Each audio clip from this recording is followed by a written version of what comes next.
तपती दोपहरी के अंदर सभी को नमस्कार।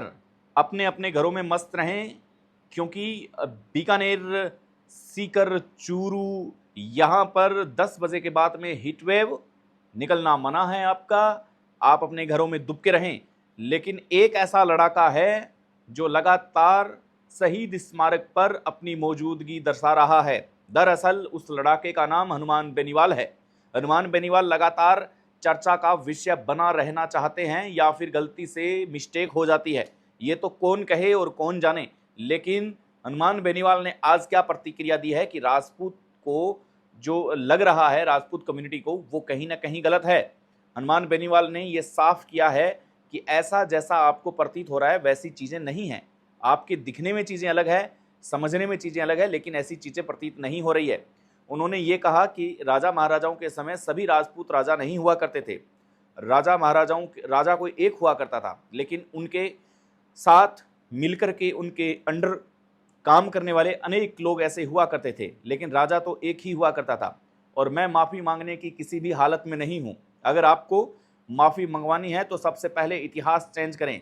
राजनीतिक समीक्षक ये कहते हैं कि भाई हनुमान बेनीवाल ने वही बोला है जो सत्य बात थी, इतिहास के पन्नों में लिखी हुई बातें। लेकिन कहीं ना कहीं उन्हें अपने वाणी पर संयम रखना चाहिए था। और 36 कौम की जब बात करते हैं तो फिर टारगेट इस प्रकार से नहीं करना था, ये बात अलग है। लेकिन हनुमान बेनीवाल ये कहते हैं कि मैं जो कहता हूँ मेरी मर्जी से कहता हूँ, होशो हवास में कहता हूँ, मैंने किसी को गाली नहीं दी, मैं स्वतंत्र हूँ पूरी तरह से अपनी बात रखने के लिए। और करणी सेना पर उन्होंने कटाक्ष करते हुए कहा कि करणी सेना ने मेरा विरोध भांकरोठा में किया था, जयपुर में, लेकिन क्या आपको मुंह नहीं खानी पड़ी थी? आप भले ही 10,000 लोग लेके आ जाएं, लेकिन हनुमान बेनीवाल टस से मस नहीं होगा। और हनुमान बेनीवाल ने कड़े रुख में ये संकेत दे दिया है कि अगर करणी सेना इस प्रकार की अगर कोई भी गलती करती है तो फिर हनुमान बेनीवाल उनको बख्शेगा नहीं। क्योंकि चाहे 10,000 लोग आएँ, चाहे 50,000 लोग आएँ, उनका मुंह तोड़ जवाब देने के लिए हनुमान बेनीवाल है।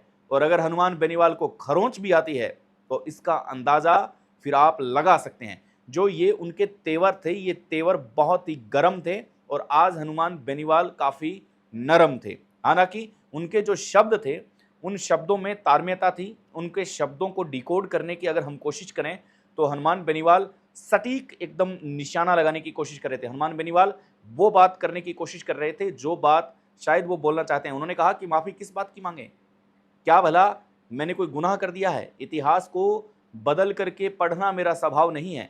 मेरे स्वभाव में यह है कि मैं इतिहास को पढ़ूंगा, इतिहास को लिखूंगा, इतिहास को देखूंगा, इसके बाद में ही मैं तय कर पाऊंगा कि इतिहास में क्या है।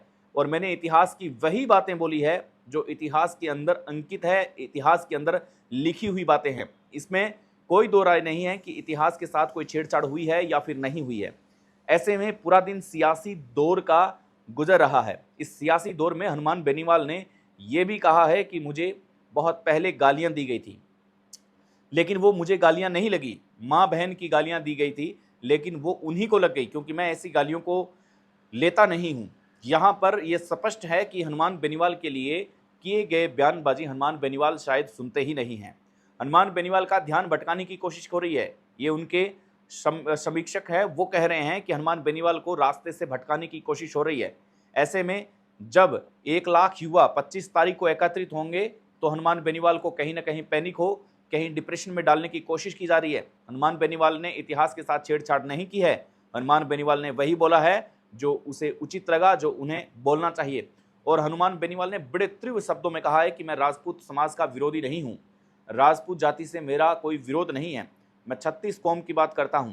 और मुझे, जब मैं ये वक्तव्य कह रहा था तो मुझे ये पता नहीं कि ये राजपूत समाज के अगेंस्ट जा रहा है या क्या हो रहा है। मैंने वही बताया है जो इतिहास में लिखा गया है। यहाँ पर सूत्रों के हवाले से ये खबर है कि हनुमान बेनीवाल ने 1 लाख युवाओं की पूरी तैयारी कर ली है। रालोपा प्रमुख सुप्रीमो हनुमान बेनीवाल और उसके दाएं बाएं रहने वाले उसके सह कर्मचारी और उनके मित्र लगातार अलग अलग क्षेत्र में फ़ोन करके गाड़ियों का प्रबंध कर रहे हैं। लगातार किस प्रकार से कौन कितने आदमी लाएगा, ये सूची तैयार हो रही है। और सूची इतनी भयंकर तैयार हो रही है कि लगभग 1 लाख के करीब युवा जयपुर की सड़कों पे घूमेंगे और उस दिन नेताजी के साथ भाषण देने के लिए वहां पहुंचेंगे।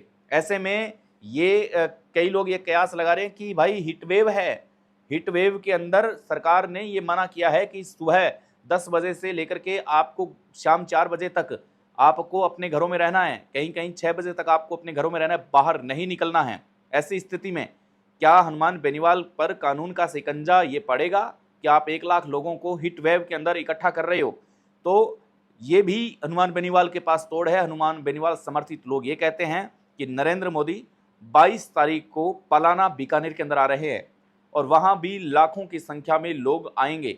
हीटवेव बीकानेर में शुरू है और 10 बजे से लेकर के शाम को 6 बजे तक घर से बाहर निकलने की इजाज़त नहीं है, क्योंकि बॉर्डर का इलाका है और तपती सुनहरी रेत के अंदर कब क्या हो जाए कोई नहीं जानता, इतनी गर्मी पड़ रही है।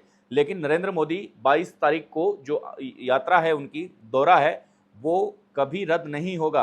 अगर नरेंद्र मोदी बीकानेर में आकर के चले जाते हैं और बीकानेर की धरती से वो ऑपरेशन सिंदूर के बारे में बोलेंगे या क्या बोलेंगे, ये भविष्य के गर्भ में छुपा हुआ है। लेकिन अगर हनुमान बेनीवाल को रोकने की कोशिश की जाती है तो राजस्थान के अंदर नरेंद्र मोदी का इतना बड़ा, सबसे बड़ा दौरा, और वो भी हीट वेव के अंदर अगर हो सकता है तो फिर हनुमान बेनीवाल का दौरा क्यों नहीं हो सकता, इस पर भी उनके समीक्षक हैं वो ये कयास लगाए हुए हैं। हालांकि ये बात अलग है कि अगर नरेंद्र मोदी का अगर दौरा नहीं होता तो फिर ये बात कही जा सकती थी कि भी हीट वेव है, हनुमान बेनीवाल को समझना चाहिए। प्रशासन उनको समझाने की कोशिश करता कि 1 लाख लोग हीट वेव में जाएंगे तो फिर दिक्कत हो सकती है, समस्या हो सकती है। लेकिन नरेंद्र मोदी की सभा में अगर वही आदमी जा सकते हैं तो फिर हनुमान बेनीवाल की सभा में क्यों नहीं जा सकते?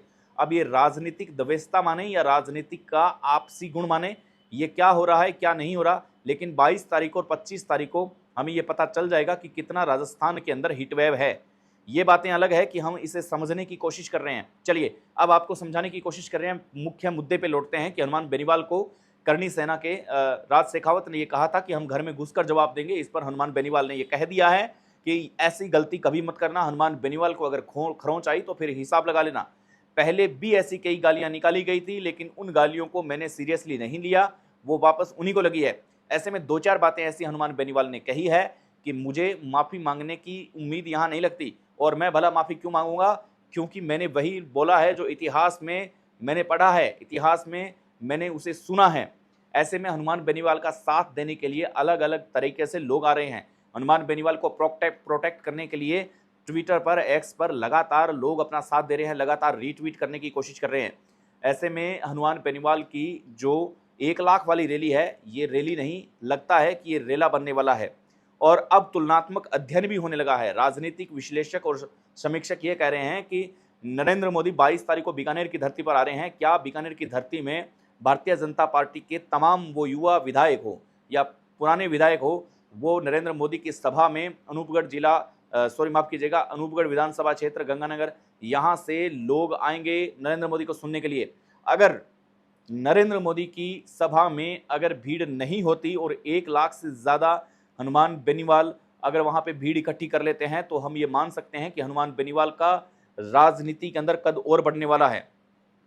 इसे आप एक समीक्षक तौर पर देखें कि नरेंद्र मोदी का दौरा 22 तारीख को है। 22 तारीख को अगर मान लें कि 30,000 या 50,000 या फिर 70-80 हज़ार के आंकड़े में ये भीड़ सिमट जाती है, और अगर हनुमान बेनीवाल 25 तारीख को लगातार जो कह रहे हैं कि 1 लाख से ज़्यादा भीड़ होगी, अगर वो सड़कों पर आ जाती है तो राजनीतिक कद हनुमान बेनीवाल का फिर कंपेयर करने में आसानी होगी और राजनीतिक ग्राफ में हनुमान बेनीवाल का कद है वो बढ़ने वाला है। ये राजनीतिक समीक्षक कहते हैं कि इस बात की गुंजाइश कितनी है कि हनुमान बेनीवाल किस तरीके की रणनीति है जो बनाते हैं। फिलहाल बीकानेर के अंदर जोरों शोरों से तैयारी चल रही है। पीएम मोदी के स्वागत में कोई चूक नहीं बोली जाएगी, कोई चूक नहीं होगी। हनुमान बेनीवाल के उस काफिले के अंदर जो 1 लाख लोग आ रहे हैं, इधर नरेंद्र मोदी आ रहे हैं, एक रोजगार की बात कर रहा है, दूसरा ऑपरेशन सिंदूर पर बात करेंगे प्रधानमंत्री नरेंद्र मोदी। तो ये दोनों हैं जो दोनों शख्सियत अलग अलग है, दोनों दमदार नेता हैं, लेकिन एक युवाओं की आवाज़ कह रहे हैं तो दूसरा देश की आवाज़ कह रहा है। अब देखते हैं कि ज़्यादा भीड़ जुटाने में कौन समर्थ होता है। हनुमान बेनीवाल आज लगातार सड़कों पर है। हनुमान बेनीवाल ने ये 2 टूक शब्दों में कह दिया है कि वो माफ़ी किसी भी हालत में नहीं मांगेंगे। हनुमान बेनीवाल ने यहाँ तक कह दिया है कि माफ़ी मांगने की हालत में वो कतई नहीं है और हनुमान बेनीवाल झुकने वालों में से नहीं है, ये भी उन्होंने साफ कर दिया है। और उन्हें उम्मीद है कि हर तबके से लोग आएंगे, चाहे वो राजपूत समाज के लोग हों या अन्य लोग हों, ये लड़ाने का काम कर रहे हैं। बल्कि मैंने झूठ नहीं बोला है, मैंने वही बोला है जो मैंने इतिहास में पढ़ा है। नमस्कार, जय हिंद।